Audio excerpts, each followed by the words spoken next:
Hello guys, welcome to my YouTube channel. This is my first video. I am Parul singer. So इस channel पे upcoming videos वो सारे educational होने वाले हैं रिगार्डिंग टू नर्सिंग लेक्चर. सो जो आज का फर्स्ट टॉपिक है वो होने वाला है third stages of labour. So start करते हैं stages of labour.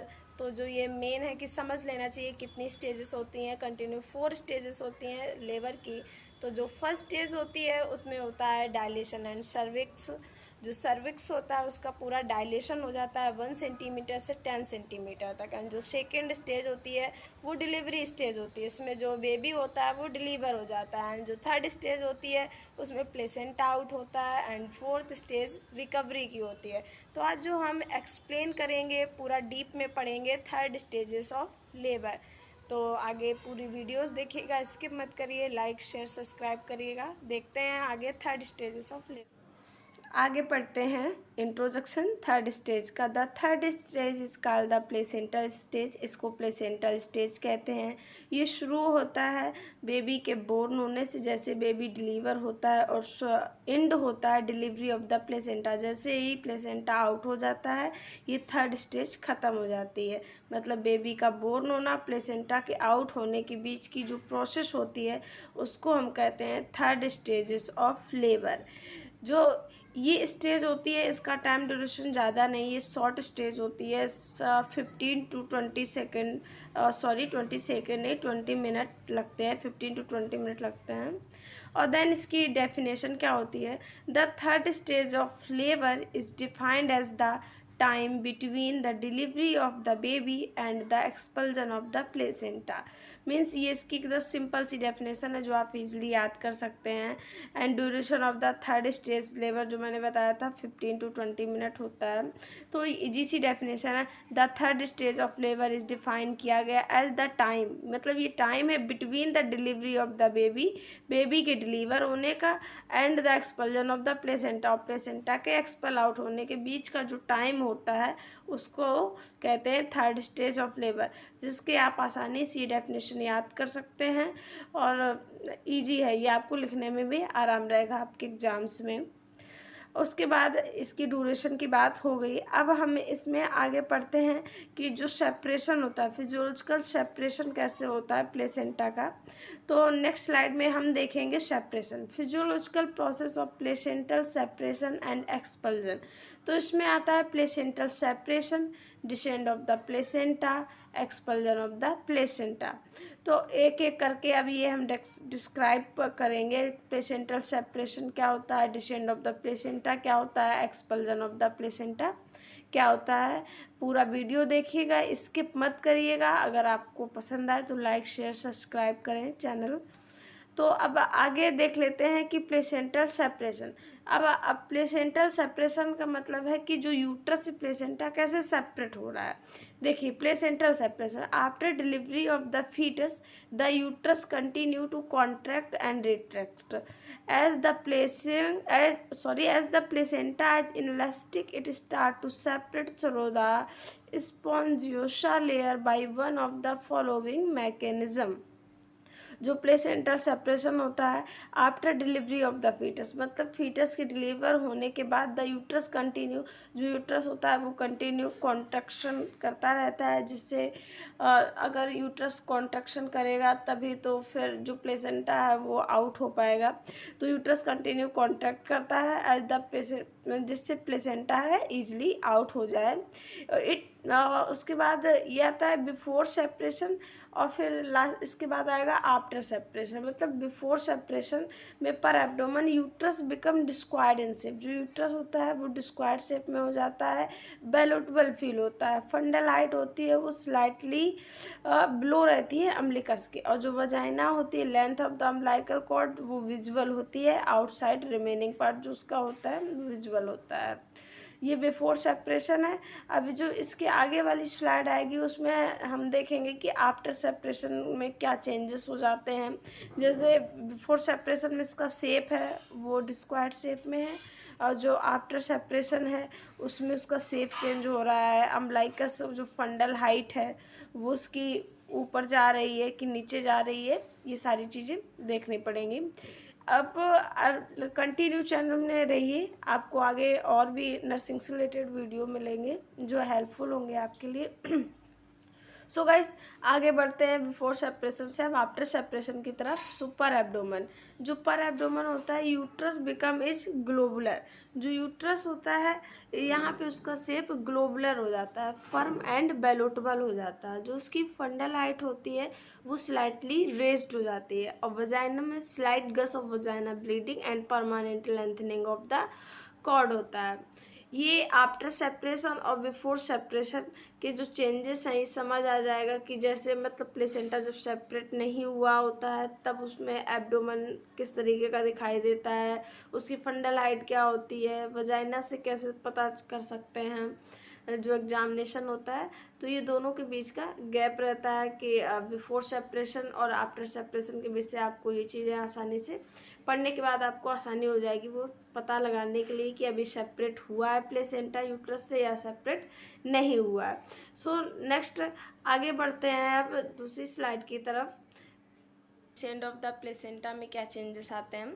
The body of the uterus become smaller, harder and globular. जो यूट्रस की बॉडी होती है वो स्मॉल हो जाती है, हार्ड हो जाती है एंड ग्लोबुलर लाइक फील होती है। Change in the shape of the uterus, जो यूट्रस का शेप होता है वो चेंज हो जाता है। Change in the position of uterus, जो यूट्रस की पोजीशन होती है वो भी चेंज हो जाती है। एंड देन आता है lengthening of the umbilical cord. तो जो डिसेंट ऑफ द प्लेसेंटा होता है उसमें और सेपरेशन ऑफ द प्लेसेंटा में, ये दोनों में आप चेंजेस देखिए बिफोर सेपरेशन और आफ्टर सेपरेशन में क्या चेंजेस है, जिससे ये पूरा जो फिजियोलॉजिकल प्रोसेस है प्लेसेंटा की वो समझ आ जाएगी। आगे पढ़ते हैं हम एक्सपल्जन ऑफ द प्लेसेंटा में। इसमें होता है it occurs by bearing down efforts given by the mother aided by manipulative procedure. This may be associated with chills and occasional shivering. जो ये होता है ये एक्सपल्जन ऑफ द प्लेसेंटा होता है। It occurs by bearing down effort, जब bearing down efforts mothers लगाती है by manipulative procedure, this may be associated with chills and occasional shivering. उसमें रिस्क होती है कि जो मदर होती है उसको उस टाइम पे सर्दी जैसा फील हो सकता है। और जो ये टू वेज में इसके सेपरेशन होते हैं, सेंट्रल और मार्जिनल, जैसे कि इमेज लगी हुई है आप देख सकते हैं कि सेंट्रल और मार्जिनल हो जाता है। सेंट्रल में जो होता है ना कि बीच से जो यूट्रस की बॉडी होती है उसके बीच से सेपरेट होना शुरुआत हो जाता है, प्लेसेंटा एक्सपल आउट होने लगता है। और जो मार्जिनल होता है उसमें साइड से जो प्लेसेंटा होता है वो सेपरेट होना स्टार्ट होता है। अब आगे पढ़ते हैं management of the third stage labour. तो अब मैनेजमेंट में देख लीजिए आगे, और इसकी जो ये आगे वाली स्लाइड थी आप पहले देख लो। एक्सपल्जन ऑफ द प्लेसेंटा में जो ये दिए हुए थे जो मैकेनिज्म थे, जो सेंट्रल और मार्जिनल थे, जो सेंट्रल था आप देख लेना। उसके बाद आता है management of third stage labour में।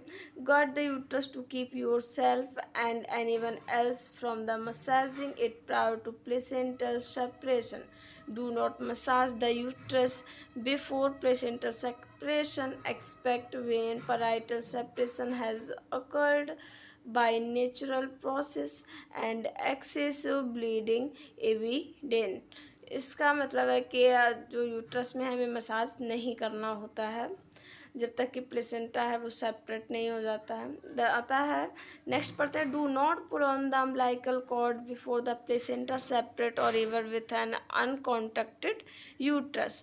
Next one, do not try to deliver the placenta prior to its complete separation unless in the emergency of third stage hemorrhage.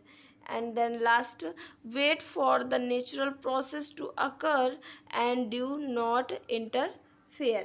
ये इसके मैनेजमेंट है थर्ड स्टेजेस ऑफ लेबर का। आप अच्छे से पढ़ लीजिए, बीच में आप पॉज करके देख लेना। सो अब मूव करते हैं नेक्स्ट स्लाइड की तरफ, जिसका अब नेक्स्ट स्लाइड में हमने यहाँ मैनेजमेंट पढ़ लिया है। आगे देखते हैं जो इसके आगे अब आती है जो फंडल हाइट होती है ड्यूरिंग थर्ड स्टेज के टाइम पे।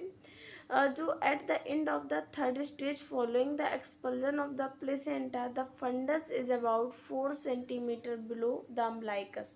मतलब जो at the end of the third stage, जो थर्ड स्टेज के एंड में जो फंडल हाइट होती है अम्बिलिकस के, जो उसकी फंडल हाइट होती है अम्बिलिकस के फंडस 4 सेंटीमीटर बिलो होता है। सो अब आगे देखते हैं care of newborn and mother, care for at least an hour after delivery and second one the mother should receive cleansing body wash, mouth wash and perineal care, मतलब उसकी hygiene proper maintain होनी चाहिए। She should be encourage to empty bladder, bed pan offered, blood pressure, pulse, uterine contraction and bleeding should be checked every 15 minute. उसके vitals हैं वो पर 15 minutes में, every 15 minutes में मेजर करते रहना है ताकि उसके वाइटल्स स्टेबल रहें, उसके वेलबींग को चेक करने के लिए। और इस बीच में जो वो टाइम रहता है उसकी जो हाइजीन है वो प्रॉपर मेंटेन रहनी चाहिए। जो यूट्राइन कॉन्ट्रैक्शन है उनको भी हम चेक करते रहते हैं। तो नेक्स्ट देखते हैं the baby general wing and security of the cord clamp need to be checked. Baby की जनरल विंग के लिए सिक्योरिटी के लिए मतलब जो कॉर्ड क्लैम्प करते हैं उसको एक बार हम एक बार नहीं मतलब देखते रहते हैं, चेक करते रहते हैं। As the baby will chill after the birth throw dry and wrap the baby, जैसे बेबी डिलीवर हुआ होता है उसको तुरंत वार्म रखते हैं, उसके बाद उसको ड्राई करके रैप कर देते हैं। Mother intended to breastfeed, mother को इनकरेज करते हैं कि ब्रेस्ट फीड कराना है। Early breastfeeding cause a reflex release of oxytocin from the posterior pituitary and stimulate the uterus to contract them। तो ये यहाँ तक हमने पढ़ा है care of newborn and mother. आगे देख लेते हैं कि कैसे हम इनको रिकॉर्ड्स करना होता है, जो रिकॉर्ड मेंटेन पूरा करना होता है। यहाँ तक पूरा जो पार्टोग्राफ मेंशन रहा होता है डिलीवरी तक। अब आगे रिकॉर्ड कर लेते हैं ऑल द ड्रग, जो भी उसकी ड्रग्स चल रहे होते हैं उन सारी ड्रग्स का रिकॉर्ड रखते हैं। Administered examination of the placenta membranes and chord with the attention drawn to any abnormalities and the amount of blood loss, ये चेक कर लेते हैं। अब यहाँ रिकॉर्ड हो गए। अब उसमें जो कॉम्प्लिकेशन क्या हो सकती हैं थर्ड स्टेज की, तो होता है पोस्टपार्टम हेमरेज मीन्स पीपीएच के बहुत ज़्यादा चांसेस रहते हैं। अगर रिटेन्ड प्लेसेंटा रह गया, प्लेसेंटा सही से डिलीवर नहीं हुआ है तो पीपीएच हो सकता है। Haematoma formation, retained placenta, inversion of uterus, shock. तो आई होप आप सबको वीडियो पसंद आया होगा और आपको ये टॉपिक भी समझ आ गया होगा। एक बार और आप रिपीट करके देखिएगा, चीज़ें सारी क्लियर हो जाएंगे। सो गाइस, अगर आपको वीडियो अच्छा लगा हो तो लाइक शेयर सब्सक्राइब करें। Thank you.